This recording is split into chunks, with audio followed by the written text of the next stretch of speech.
Hello Mark, my name is John and my student number is S0341020 and I'm going to read Filmed October 2015 at TEDx Colorado Springs. Christopher Bale, Bring on the Female Superheroes, and my level is Junior and NCUE. I spend most of my time thinking about little girls, which is kind of a weird thing for a grown man in our society to say, but I do. I spend most of my time thinking about little girls, and I think it's primarily because I have one. This one's mine, and I think you would really like her. She is smart and funny and kind to people and a good friend. But when I talk about my daughter, the word I find myself saying most is athlete. My kid's athletic. She is strong and fast and has great balance and good body control. She is a 3-time back-to-back state champion in Shaolin Kempo, and 9 years old, she is already halfway to a black belt. My daughter is athletic. Now, when a man who is 6'2" and 265 pounds stands in front of you and says his daughter is athletic, you might think that's a reflection of him. It is not. Laughter. My wife in high school was a 2-time All-State soccer player and a 2-time All-State volleyball player, and I played Dungeons and Dragons, and that is why, although my daughter is an athlete, she is also a huge nerd, which I love. She walks around our house in a cloak of flames that she made herself. She sits on the Iron Throne. Laughter. Even though she has never seen Game of Thrones, primarily because we are not the worst parents who ever lived, but she knows there's someone called the Mother of Dragons, and she calls herself that and she loves it. She's a huge comic book fan. Right now, her favorite character is Groot. She loves Groot. She adores the Incredible Hulk, but my daughter really at heart, her thing is Star Wars.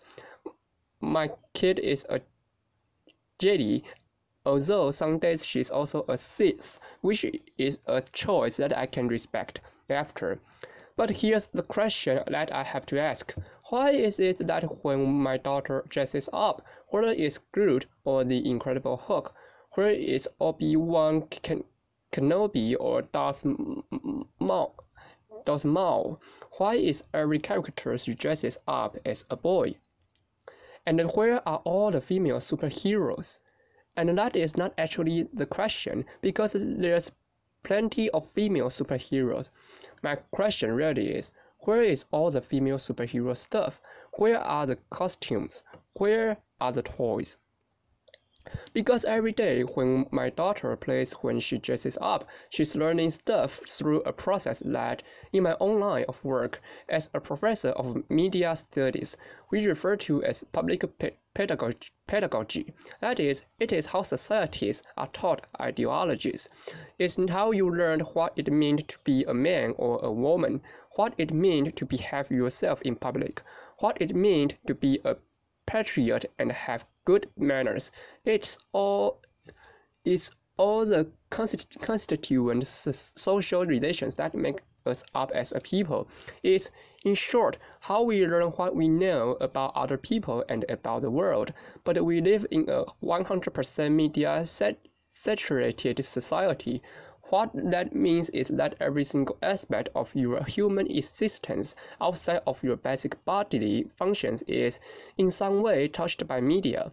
From the car that you drive to the food that you eat to the clothes that you wear to the way you construct your relationships to the very language you use to formulate thought.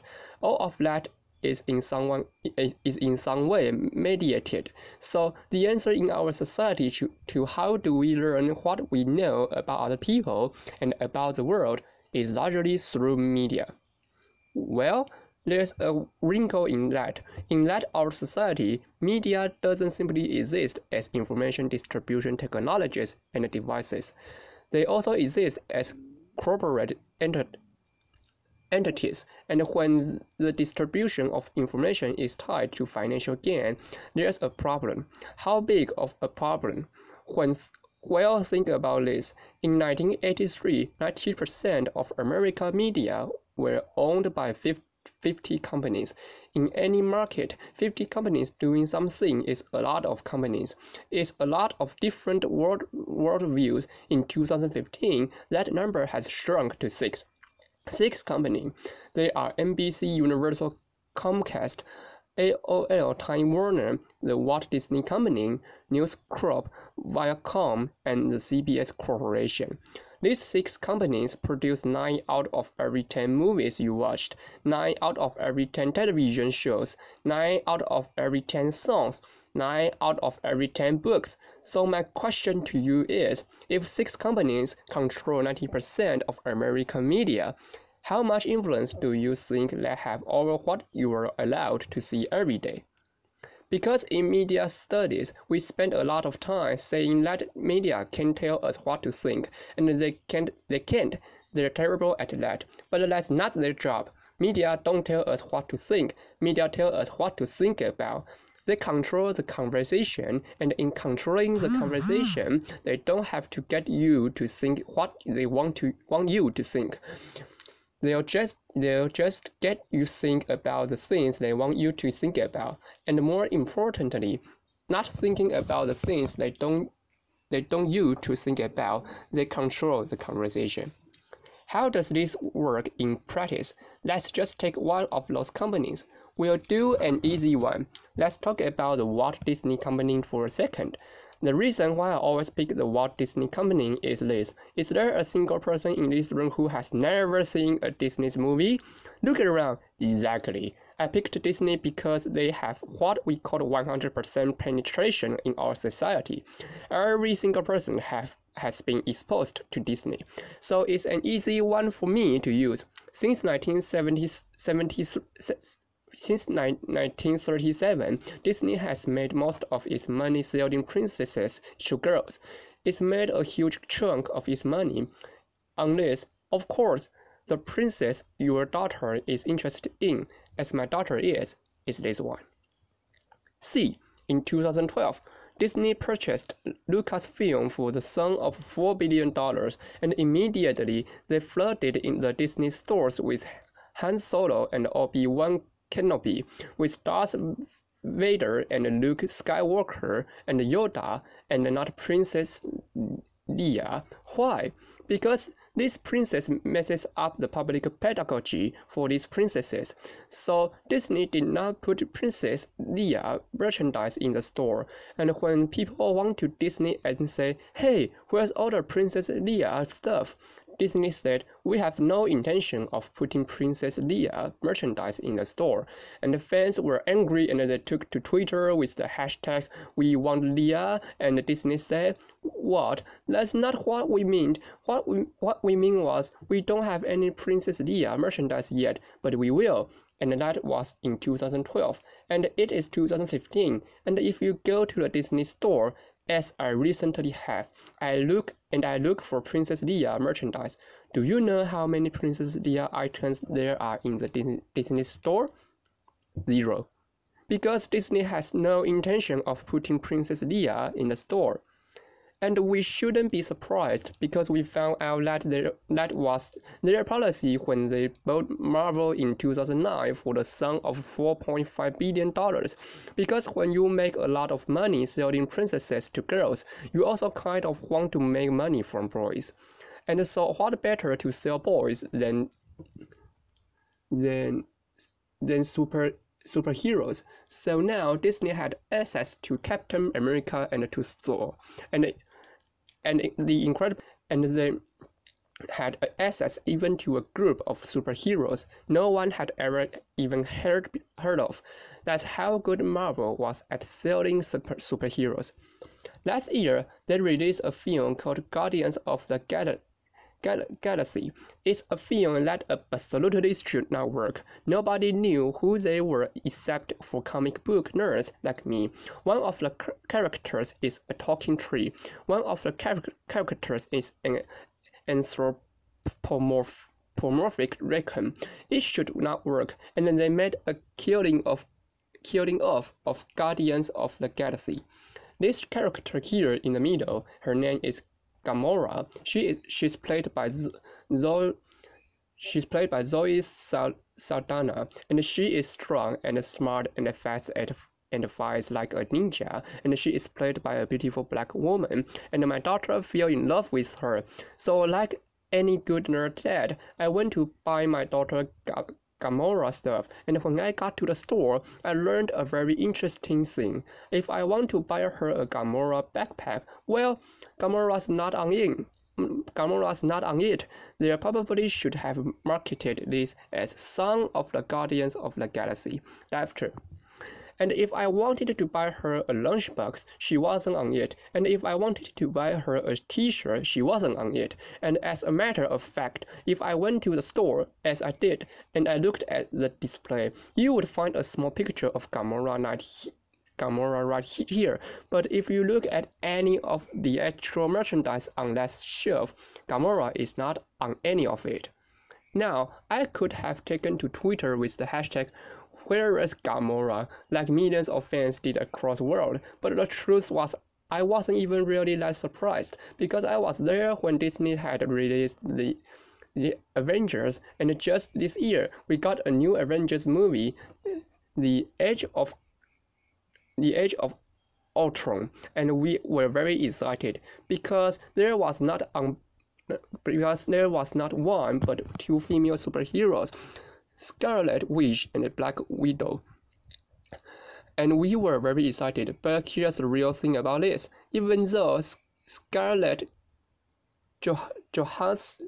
Johansson, who is one of the most popular actresses in America, plays Black Widow, and Black Widow is the star of not one, not two, but 5 different Marvel movies. There is not a single piece of Black Widow's merchandise available, not one. And if you go to the Disney store and look for a Black Widow costume, what you will find is Captain America and the Incredible Hulk. You will find Iron Man and Thor. You will even find War Machine, who isn't even really in the movie that long. Who you will not find is Black Widow. And I could have gone to Twitter with the hashtag, as many people did, "Whereas Natasha?" But I'm tired of doing that. I'm tired of having to do that. All over the country right now, there are kids playing with the Psycho Blast Quinjet playset, where Captain America rides a motorcycle out of a movie jet, and it's really awesome. You know how awesome it is, so awesome that when it happened in the movie, it was Black Widow that did it. No, not only has she been erased, but she has been replaced with a male figure. And so what is this teaching us? I mean, over the next 5 years, Disney and Warner Bros. And a bunch of movie studios are going to release over 30 feature-length films with comic book characters. And of those 30 feature-length films, exactly 2 of them will have female solo leads. 2. Now, there will be females in the rest of these movies, but they will be sidekicks, they will be love interests, they will be members of teams, they will not be the main character. And if what we learn, what we know about other people and about the world, we learn through media, then these companies are teaching my daughter that even if she is strong and smart and fast and fights like a ninja, all 4 of which are true of her, it doesn't matter. She will either be ignored like Gamora or erased and replaced with a boy like Black Widow, and it's not fair. It's not fair to her, and it's not fair to your sons and daughters either. But here's the thing. I'm raising a little girl, and she has a little tomboy in her. And she has a little tomboy in her, which by the way is a terrible thing to call a girl. What that basically is saying is, those traits that define you, they are not really yours. They are just on loan to you for a little while from boys. But do you know how much grief she's going to take in her life for having a little tomboy in her? 0. None. People will think it's cute. They call her feisty, but because in our society, adding so-called male traits to girls is seen as an upgrade, seen as a bonus. I'm not raising a little boy like Mike. Mike is a little boy in Florida. He's 11 years old, and the thing that he loves most in the world is a show called My Little Pony. Friendship is magic, like millions of other children across America. Now, the show is marketed to girls ages 5 to 9, but there are millions of boys and grown men who enjoy My Little Pony. Friendship is magic. They have a club. They call themselves Brownies. Pony Bros, guys who like ponies. I happen to be one of them. And what are Mike and myself and millions of other boys and men learning in this feminine, sissified world of My Little Pony? Well, they learn to study hard and to work hard and to party hard and to look good and to feel good and to do good. And heaven preserve us from teaching these wussified concepts to boys. So the other kids in this neighborhood pick on Mike and they beat him up and they make fun of him. And at 11 years old, Mike goes home, finds a belt, wraps it around his neck, and hangs himself from the top bunk of his bed. Because we have developed a society which you would rather be dead as a boy than thought of as liking stuff for girls. And that is not Mike's fault. That is our fault. We have failed him. We have failed our children, and we have to do better for them. We have to stop making it so that the only female superheroes appear on shirts that are pink and cute for girls. We have to stop. And when I was putting this together, people said to me, well, that's never going to happen. And I said, oh, really? Because just this year, Target announced that they were going to stop gendering the toy aisles. They were going to mix it up. Now, before we break our shoulders patting Target on the back, just this week they released a shirt in which one of the most iconic scenes in Star Wars, A New Hope, where Princess Leia stands up to the Dark Lord of the Sith, was released on a t-shirt in which she's mysteriously replaced by Luke. So let's don't pat ourselves on the back too much. Just this week also, Disney announced it was no longer going to gender its Halloween costumes, which I say, thank you Disney, except the only costumes you make are of male superheroes. So does it matter who you have wearing them? Just this week, Mattel, who makes Barbie, announced they're going to release a line of DC superhero girls. And the funny thing is, they met with girls and asked them what they wanted to see in dolls. And you can see they have calves and elbows that bend so they can do superhero stuff. And please buy them. And don't just buy them for your daughters. Buy them for your sons, because it's important that boys play with and as female superheroes, just as my daughter plays with and as male superheroes.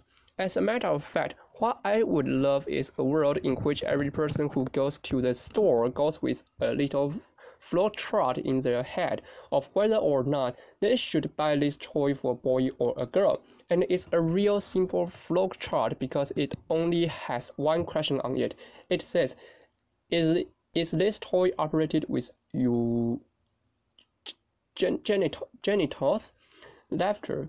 If the answer is yes, then that is not a toy for children. Laughter. And if the answer is no, then it's for boys and girls.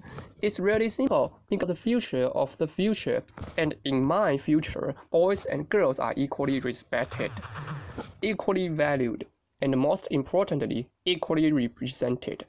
Thank you. Applause.